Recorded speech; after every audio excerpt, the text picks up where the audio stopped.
ఈరోజు నేను ఈ రాష్ట్ర ఉప ముఖ్యమంత్రిగా ఉన్నాను అని అంటే ఈ గ్రామంతో పాటు మదర్ శాసనసభ నియోజకవర్గంలో ఉన్నటువంటి అనేక మంది ఓటర్లు వారికి అత్యంత విలువైన అభిమానమైనటువంటి ఓటు హక్కుని నాకు వేసి గెలిపించి మీరు శాసనసభ్యుడిగా పంపించారు కాబట్టే ఈరోజు ఈ రాష్ట్ర ప్రభుత్వంలో ఉప ముఖ్యమంత్రిగా ఉన్నాను. ఇది మీ అందరి ఆశీస్సులతో వచ్చినటువంటి పదవి. ఈ పదవి ఒక బాధ్యతగా నేను భావిస్తాను.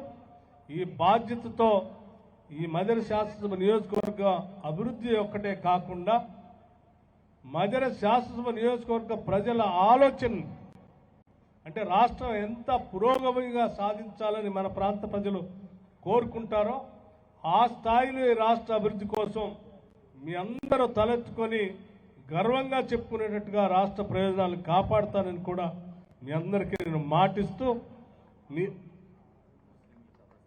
మీ అందరూ ఇచ్చినటువంటి ఈ అభిమానాన్ని నేను తప్పనిసరిగా కాపాడుకుంటానని చెప్పి మనస్ఫూర్తిగా కోరుకుంటూ అట్లాగే ఈ నియోజకవర్గంలో ఉన్నటువంటి అన్ని వర్గాల ప్రజానికానికి మాటిస్తూ ఉన్నాను. ఈ ప్రభుత్వం అందరి ప్రభుత్వం, ఏ ఒక్కడిదో కాదు, అన్ని వర్గాలది, అన్ని కులాలది, అన్ని మతాలది, అట్లాగే అన్ని పార్టీలకు సంబంధించింది కూడా.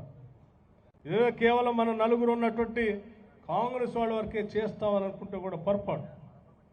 మనం ఎన్నికల సందర్భంగా ఏ రకంగా అయితే మన కార్యకర్తల నాయకులు ప్రతి ఇంటికి వెళ్ళి గ్యారంటీ కార్డు ఇచ్చి సంతకం తీసుకొని వచ్చారు పార్టీలకు అతీతంగా. ఆనాడు ఏ రకంగా అయితే మాటిచ్చి అన్ని పార్టీలకు సంబంధించిన నాయకులకు మీకు కూడా మేము చేస్తామని చెప్పి వచ్చారో ఆ మాట నిలబెట్టుకుంటూ భవిష్యత్తులో కూడా అందరి కోసం పనిచేస్తాం. అందరి కోసం మాటిచ్చినట్టు అందరి కోసం పనిచేస్తాం. ఎవరికి ఏ అవసరం ఉన్నా నిరభ్యంతరంగా మొహాటం లేకుండా ఎటువంటి భేషాలు లేకుండా స్వతంత్రంగా రావచ్చు, పని చేపించుకోవచ్చు, కావలసిన అవసరాలు నా దృష్టికి తీసుకొని రావచ్చు అని చెప్పి మీ అందరికీ నేను సవినయంగా మనవి చేస్తా ఉన్నాను.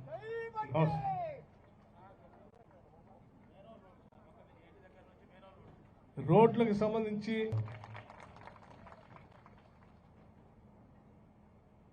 6 గ్యారంటీలకు సంబంధించి ప్రజాపాలన కార్యక్రమం రాష్ట్ర వ్యాప్తంగా జరుగుతూ ఉంది. 6వ తారీఖు వరకు గత నెల ఈ స్వాతంత్రం కోసం ఉద్భవించినటువంటి అఖిల భారత కాంగ్రెస్ కమిటీ పుట్టినటువంటి రోజు 28 డిసెంబర్. అటువంటి ఒక గొప్ప రోజు మనం ఈ 6 గ్యారంటీలకు సంబంధించినటువంటి ప్రజాపాలన సంబంధించిన సభల్ని రాష్ట్ర వ్యాప్తంగా మొదలుపెట్టాం. 6వ తారీఖు వరకు రాష్ట్ర వ్యాప్తంగా ఉన్నటువంటి అన్ని గ్రామ పంచాయతీల్లో, మున్సిపాలిటీస్లో, అన్ని చోట్ల ప్రతి 100 కుటుంబానికి ఒక కౌంటర్ లెక్క ఈ ప్రజాపాలన కార్యక్రమాన్ని ఏర్పాటు చేసి ప్రజలకు ఎటువంటి ఇబ్బంది లేకుండా అందరి చేత అప్లికేషన్లు అందుకునేటట్టు సరళతరంగా ఈ కార్యక్రమాన్ని ఏర్పాటు చేయడం జరిగింది. దీంట్లో ప్రధానంగా మనందరికీ తెలిసింది, జరిగినటువంటి సాధారణ ఎన్నికల సందర్భంగా ఈనాడు పాలన చేస్తున్నటువంటి కాంగ్రెస్ ప్రభుత్వం మేము స్పష్టంగా కొన్ని 6 గ్యారంటీలు హామీలు ఇచ్చాము. ఆ రోజు ఆ 6 గ్యారంటీలకు సంబంధించి హామీ ఇచ్చిన రోజు సరే రాష్ట్ర వ్యాప్తంగా ఉన్నటువంటి ప్రజానికం ఇందిరమ్మ రాజ్యం తీసుకొని వస్తాం,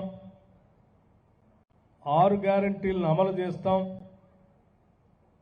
రాష్ట్రంలో సంపద సృష్టిస్తాం, సృష్టించిన సంపదను ప్రజలకు పంచుతాం అని మేము ఆనాడు స్పష్టంగా చెప్పాం.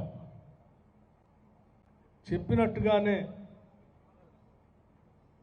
ఈ రాష్ట్రంలో సృష్టించబడేటువంటి సంపదని పాలకులు దోపిడీ చేయకుండా మీ చేత ఎన్నుకోబడినటువంటి ప్రజాప్రభుత్వం ఇందిరమ్మ రాజ్యం సంపదను కాపాడుతూ ఆ సంపదను ప్రజలకు పంచే కార్యక్రమంలో భాగంగానే ఇచ్చిన మాట ప్రకారం ఈ 6 గ్యారంటీలకు సంబంధించిన కార్యక్రమాన్ని రాష్ట్ర వ్యాప్తంగా మొదలుపెట్టాం.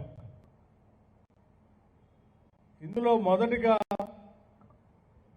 రాష్ట్ర వ్యాప్తంగా మనకు జనాభాలో సగభాగం ఉన్నటువంటి మహిళలందరి కోసం పెట్టినటువంటి మహాలక్ష్మి పథకంలో భాగమైనటువంటి ఉచిత బస్సు రవాణా సౌకర్యాన్ని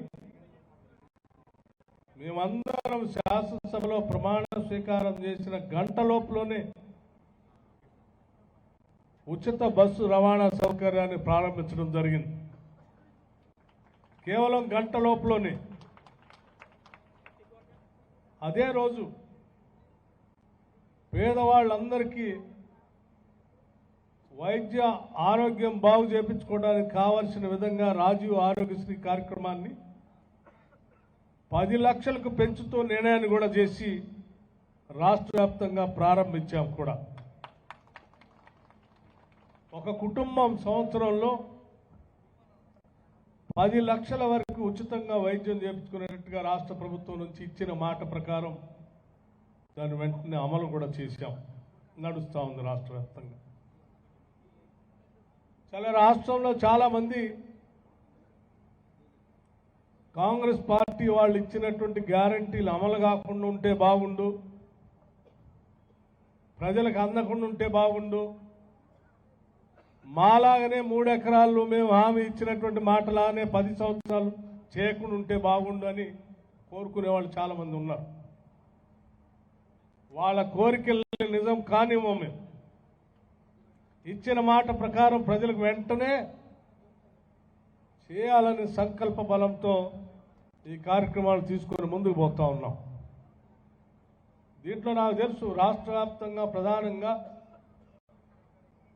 ప్రజలంతా ఎదురు చూస్తున్నటువంటి ఇంకా కొన్ని కార్యక్రమాలు, వాటికి సంబంధించి కూడా కార్యాచరణ ప్రణాళికను తయారు చేయడం కోసం మీ అందరి దగ్గర నుంచి అప్లికేషన్లు తీసుకొని వాటన్నింటినీ కూడా క్రోడీకరించి వాటిని కూడా అమలు చేసే కార్యక్రమం త్వరలోనే మొదలు పెడతాం.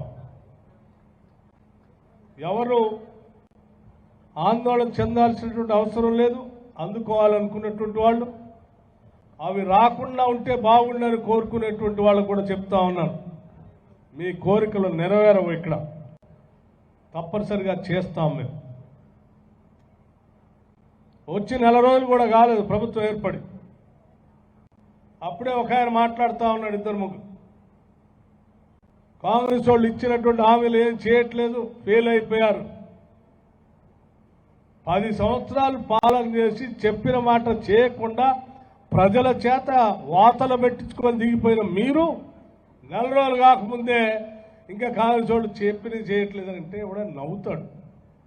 4 రోజులు కూడా ఓపిక పట్టలేకపోతే, అధికారం వదిలిపెట్టి ఉండలేకపోతే ఎట్లా మీరు? నేను చేస్తాం. గతంలో పేదవాళ్ళందరికీ ఇళ్ళు పంచాం మనం. ఇదే బనిగలపాడులో ఉన్నటువంటి 2 కాలనీకి సంబంధించిన ఇంటి స్థలాలు ఆనాటి కాంగ్రెస్ ప్రభుత్వం పంచింది ప్లాట్లు చేసి. ఆ ప్లాట్లో ఇందిరమ్మ ఇళ్ళు శాంక్షన్ చేసింది కూడా మనమే. కేవలం బనిగలపాడు గ్రామమే కాదు, రాష్ట్ర వ్యాప్తంగా ఏ గ్రామాన్ని తీసుకున్నా ఆ గ్రామంలో వచ్చినటువంటి పేదలకు ఇచ్చినటువంటి కాలనీస్ అన్నీ కూడా ఆనాటి కాంగ్రెస్ ప్రభుత్వాలే ఇచ్చింది తప్ప ఈ 10 సంవత్సరాలు మనం ఆత్మగౌరవంతో బతుకుదామని కొట్లాడి తెచ్చుకున్న తెలంగాణ రాష్ట్ర ప్రభుత్వం, ఆ ప్రభుత్వంలో ఏ ఒక్క ఊర్లో కూడా కాలనీలు ఇవ్వలేదు, ఇళ్ళు కట్టలేదు. ఇచ్చింది మనమే, కట్టించింది కూడా మనమే. రేపు పొద్దున కూడా పేదవాళ్ళందరికీ ఇల్లు లేనటువంటి వాళ్ళకి మేము 6 గ్యారెంటీలో మాట ఇచ్చాం. ప్రతి ఇంటికి ఇల్లు లేనటువంటి పేద కుటుంబానికి 5 లక్షల రూపాయలు శాంక్షన్ చేస్తాం, వాళ్ళు ఇల్లు కట్టుకోవటానికి చెప్పాం, చేస్తాం కూడా.